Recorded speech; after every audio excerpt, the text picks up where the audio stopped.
तो stock x ray में आज जो कंपनी हमने पिकअप की है वो है कोफोर्ज। पहले तो इस कंपनी के नंबर्स आपकी स्क्रीन पर आएंगे। मुनाफा 375 करोड़ रुपए आया है, 317 करोड़ से बढ़ के। रेवेन्यू से 3985 करोड़ आया, 3600 करोड़ रुपए से बढ़कर। नंबर्स के बाद शेयर 6% के आसपास की तेजी में है। मार्जिन 14% आए हैं। रेवेन्यू, डॉलर रेवेन्यू 442 करोड़ से बढ़ के 462 करोड़ डॉलर के आसपास आता हुआ दिखाई पड़ा है। अच्छे नंबर्स कंपनी ने पोस्ट किए हैं हर पैरामीटर में, चाहे डील पाइपलाइन हो, चाहे डॉलर रेवेन्यू हो, चाहे मार्जिन हो, सब में एक्सपेंशन आता हुआ दिखाई पड़ा है। नंबर्स के बाद शेयर ने एक 6% के आसपास का स्पाइक शुरुआत दिखाई। करीब 20% चलने के बाद ये शेयर 6% की तेज़ी दिखा रहा है। ये 6 महीने में ही करीब 25% के आसपास का उछाल ऑलरेडी शेयर दे चुका है। अपने नए साल के हाईज़ के आसपास ये शेयर कामकाज करता हुआ दिखाई पड़ रहा है। अच्छे नंबरस आए हैं, 4 रुपये पर शेयर के आसपास की डिविडेंड है और मेजर ब्रोकरेज हाउसेस की तरफ से एक पॉजिटिव साइड पे रिपोर्ट आते हुए दिखाई पड़ी है, जहाँ पे मॉर्गन स्टैनली की तरफ से एक ओवरवेट रेटिंग है। 2030 रुपये के टारगेट के लिए खरीदारी करे चलने की राय है। जेपी मॉर्गन की तरफ से ओवरवेट रेटिंग है, करीब 2500 रुपये के टारगेट के लिए खरीदारी की राय है। और नुवामा की तरफ से भी एक बाय रेटिंग है, करीब 2250 रुपये के टारगेट के लिए खरीदारी की राय है। जैन साहब, इन सब के बाद आपकी तरफ से क्या राय है?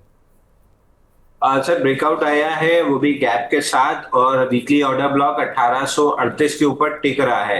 1838 1842 एक छोटी सी रेजिस्टेंस जोन है। इवेंचुअली निकाल के 2000 तक जा सकता है, और 2000 निकलता है तो फिर बड़े कपनल पैटर्न का ब्रेकआउट होगा। वो बाद में डिस्कस करेंगे जब ब्रेकआउट आ जाएगा। फिलहाल पकड़िए कि 2000 रुपए आने की प्रोबेबिलिटी काफी आई है। तो 3 तरह के निवेशक के लिए, जिनके पास ऑलरेडी एक पोजीशन पड़ी हुई है वो क्या करें, जो लॉन्ग टर्म के ट्रेडर हैं वो क्या करें, जिन्होंने आज गैप में शुरुआत में ले लिया है वो क्या करें? सबसे ज्यादा रिस्क साइड पे वो हैं जिनने आज के गैप अप पे लिया है, तो आपके लिए स्टॉप लॉस 1770 का रहेगा। बाकी दो जो हैं उनको शांति से आराम से होल्ड किए रहिए। 2000 रुपए आने पे हम इसको रिव्यू जरूर करेंगे, डिस्कस जरूर करेंगे, क्योंकि इतना बड़ा बेस है। अगर 2000 का ब्रेकआउट आता है तो फिर मैं रिकमेंड जरूर करूंगा। ऑलरेडी अगर आप पकड़ेंगे वीकली चार्ट पे तो ये बेस डेवलप होते होते अभी हो चुका है 45 हफ्ते, और जब तक ब्रेकआउट की बारी आएगी तब तक शायद 60 हफ्ते का बेस हो चुका रहेगा। तो मेरी इंटरेस्ट लिस्ट में तो तुरंत ही आ जाएगा। तो फिलहाल जिनके पास भी है होल्ड कीजिए, और आज वाले 1770 का स्टॉप लॉस ले लीजिए।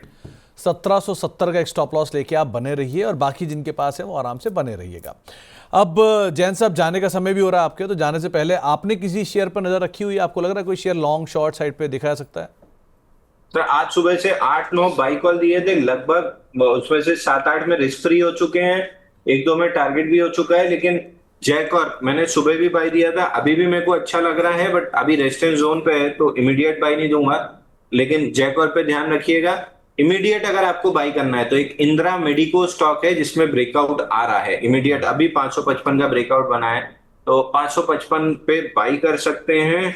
स्टॉप लॉस आज का ही लो ले लीजिए। आज का लो है 540 रुपए, 541 का लो है। आप 540 का स्टॉप लॉस पकड़ लीजिए। इंदिरा मेडिको, तो इंद्रप्रस्थ मेडिकल, हाँ, जिसके ऊपर आप दांव लगा ले सकते हैं। लीजिए। जी और जैन साहब। 580 का टारगेट रहेगा सर। ओके, 580 का टारगेट और स्टॉप लॉस क्या? 540 का क्लोजिंग बेसिस। 540 का क्लोजिंग बेसिस स्टॉप लॉस रखिए, और लॉन्ग साइड पे। इनफैक्ट हॉस्पिटल स्पेस में अगर कोई शेयर जो कि सबसे सस्ते वैल्यूएशन पर है तो वो है Indraprastha medical as of now. अब इस लिहाज से भी आप इस पर नजर रखिएगा। 580 रुपये के टारगेट के लिए खरीदारी की राय है। 540 का स्टॉप लॉस रखिए। 555 के आसपास ये कामकाज कर रहा है। जैन साहब, आप कार्यक्रम में शामिल हुए, बहुत बहुत शुक्रिया। जाने से पहले कोई डिस्क्लेमर? और sir, Tata tech, Adani green और हाईटेक पाइप 3 मेरे पर्सनल पोर्टफोलियो में है, तो इस चीज को ध्यान में रखिएगा। दूसरा, जाते जाते सर, निफ्टी और बैंक निफ्टी डेली के वीवैप 15 मिनट के चार्ट पे, डेली के वीवैप और 10 पीरियड मूविंग एवरेज से वापस से मतलब पुल बैक कंप्लीट करके नया हाई बना रहे हैं।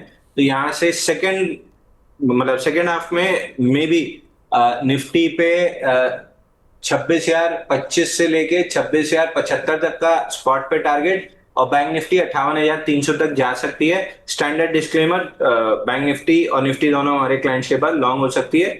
सेकेंड टाइम हमने बाय कॉल दिए हुए हैं।